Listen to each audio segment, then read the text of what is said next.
All right, well, welcome to what I think is video 290. I'm not sure. It's me. There's my reflection in the window. Okay, so we're looking at 5 days away from Christmas.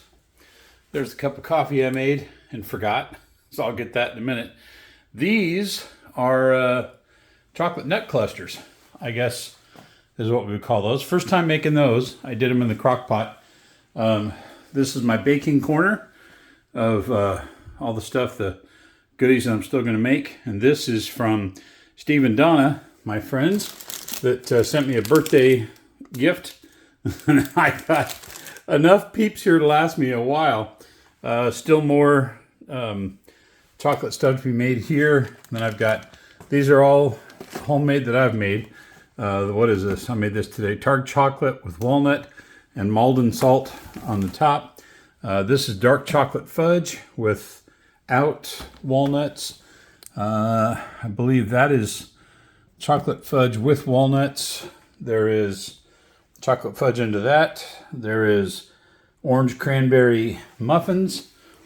And then if we run down here, there is more peanut cluster fudge, peanut butter fudge, makings for stuffed olives, Louis bombs.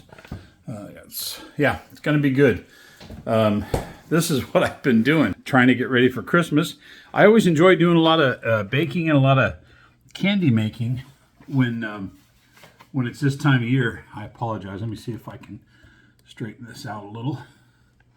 I have not used this stand in quite a while, and I think the lighting's okay. We're probably all right.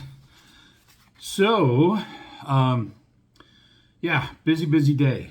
And doggone it, I did it again. I keep shortchanging Steven, who took the time to make me a beautiful night light. So I don't have it sitting on the desk with me. I'd have to run down the hall and get it. So what I will do is I will show you pictures of it and a little video that shows it lit up, shows it lit up. And it's a pretty amazing gift. And I'll show you the original photo that it was taken of. Steve downloaded the picture of the cancer crew at one of the lunches we were at. And then I'm assuming it's kind of like a 3D printing type of thing. I don't have all the details on it, but it's pretty amazing. It's pretty cool. So I will pop that in right here.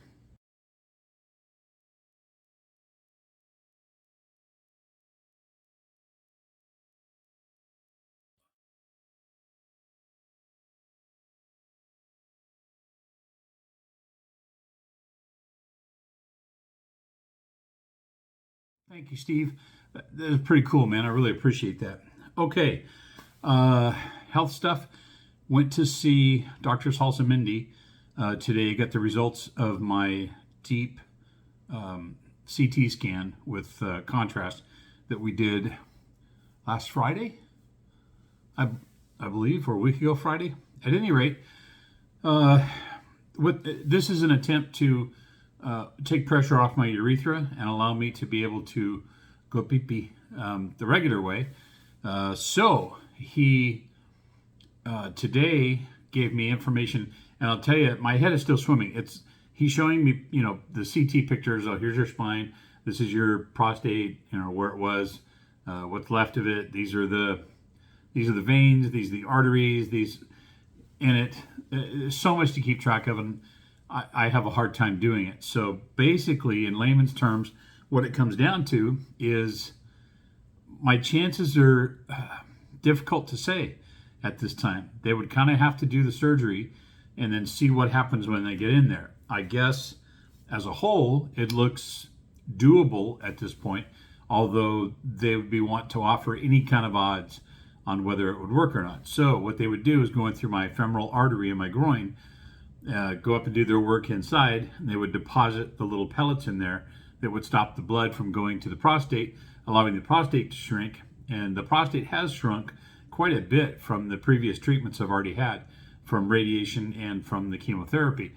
So it's not like I'm going to get a whole lot more shrinkage than what I have now. But it could hurt. So I asked them today, I go, what's, bad side effects? And it's really not a ton of, I mean, there's not really anything to worry about. Obviously, anytime you go under anesthesia, you may have an issue with that. But what he wants me to, and no pun intended, what he wants me to do is get a colonoscopy so that they can take a little better look at how and we talked about this early on, how my prostate is invading my bladder, and it's invading my rectum. So it's not penetrated, but it's pushing on there. And there's no space at all, so it makes it very difficult for them to be able to see through the CT scan results. So they would need like an MRI. But what he's going to do first is he wants me to get the colonoscopy.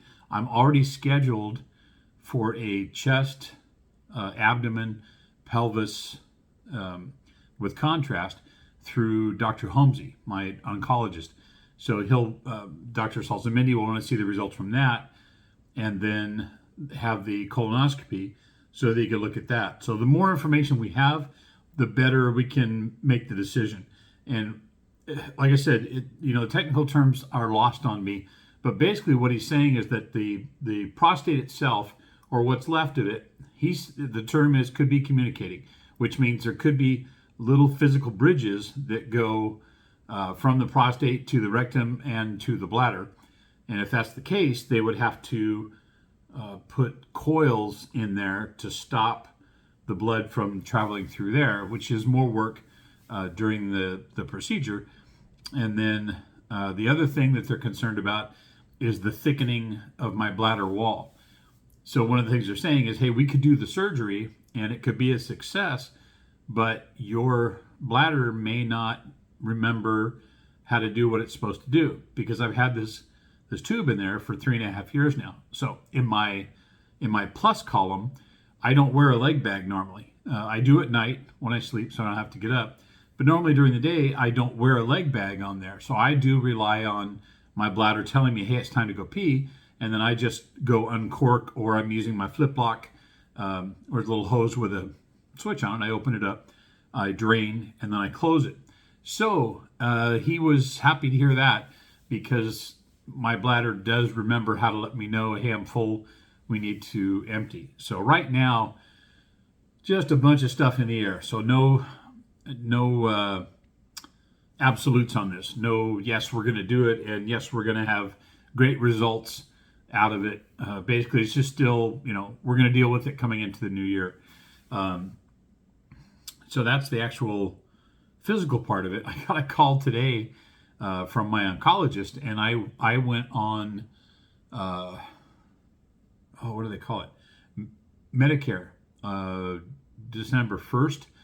And because of the way the timing of everything worked out, and open enrollment and all this kind of stuff, I have Part A and Part B, Medicare, the regular Medicare. And then I have the supplemental through United Healthcare, through AT&T, who I used to work for.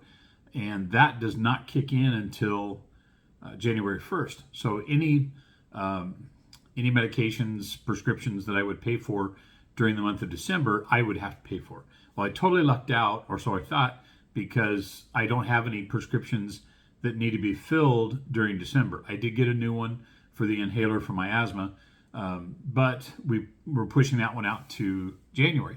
Well, I get the call today from the billing office at my oncologist, and during the time that I've been taking the Keytruda, the immunotherapy, the company has an endowment set up, and they help you with it. So my share of each month would be about $5,000 to $6,000 of, after the insurance gets done paying for the Keytruda, that's what's left over. Well, the company writes that off and says, great, we'll take care of it, no worries.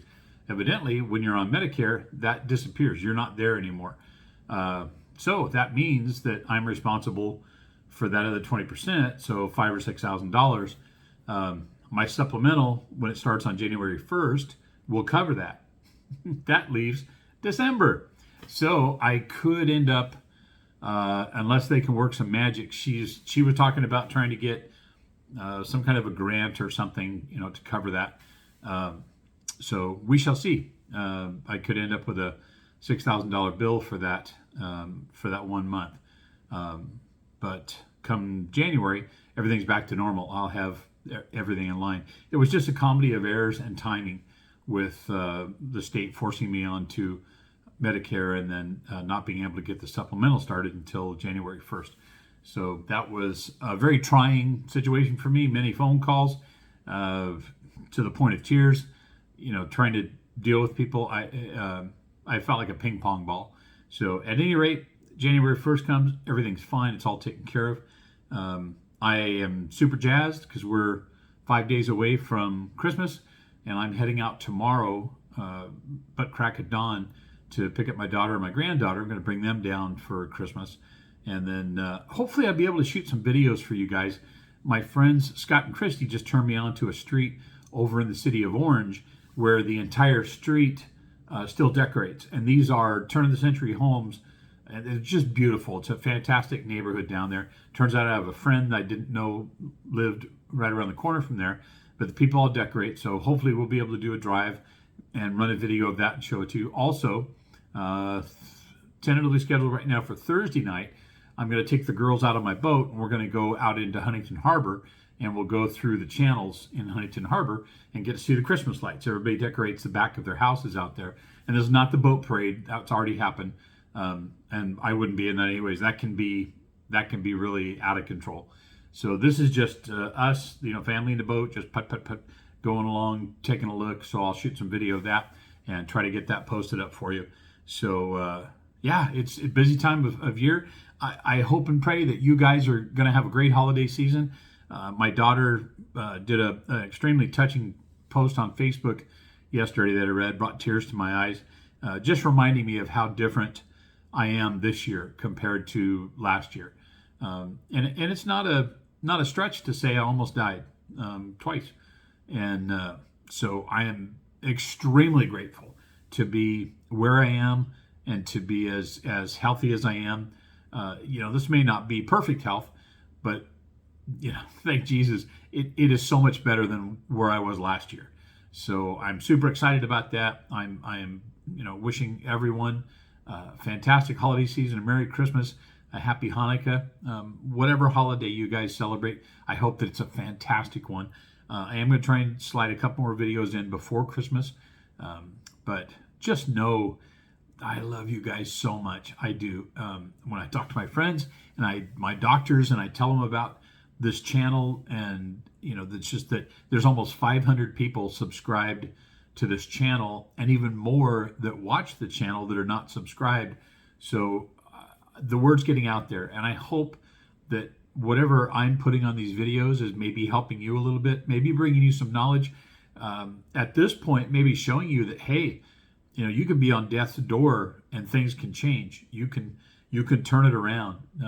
Never give up. Keep fighting. And I'm still fighting every day. And I'm enjoying sharing with you, how my life is going right now. So I can't express to you how much I appreciate you being there. If you want, give me a thumbs up on there. Click on the like button. Leave a comment. Subscribe. Share the videos. I appreciate it so much. I really do. So I'm going to get back to finishing up my cup of coffee, and I'm doing my Christmas cards. They finally came. This is the latest I think I've ever sent my Christmas cards out. So I'm going to get back to doing that right now. So once again, long-winded, just like Dennis always says, I promise a short video. I don't deliver. But I love you all, and I will talk to you in the next video.